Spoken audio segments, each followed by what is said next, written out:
একাদশী পালন করা নিয়ে কয়েকটি প্রশ্ন অনেকে আমাকে করেছেন যে আমরা তো সধবা, আমরা কি একাদশী পালন করতে পারবো? আর কেউ বলছেন আমরা তো বিধবা, আমরা কি একাদশী পালন করব?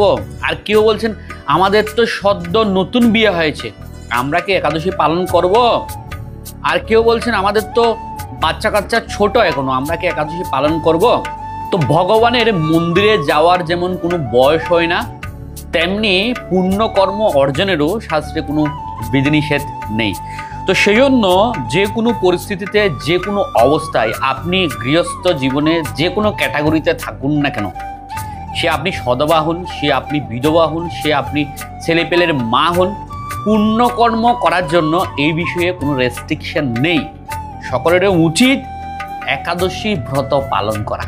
সে আপনি নতুন বিবাহিত হন, সে আপনি সধবা হন, সে আপনি বিধবা হন, সে আপনি পুরুষ হন, সে আপনি নারী হন, সকলেরই কর্তব্য ভগবান নির্দেশিত যে একাদশী ব্রত সেটি পালন করা। কার জন্য এটি স্পেশালি শাস্ত্রে বলা হয়নি যে আপনি বিধবা, শুধু আপনি একাদশী ব্রত পালন করবেন, যারা সধবা, যারা ছেলেপেলের মা তাদেরকে করতে হবে না। এই বিভ্রান্তিগুলো সমাজে যারা ছড়ায় তাদের ধর্মীয় জ্ঞান কতটুকু সেই বিষয়ে আমার জানা নেই। তো শাস্ত্রে এই ধরনের কোনো বৃত্তান্ত নেই যে বিধবারা একাদশী পালন করবে, সধবারা করবে না, এই ধরনের কোনো ব্যাপার নেই। সকলকে একাদশী পালন করা উচিত।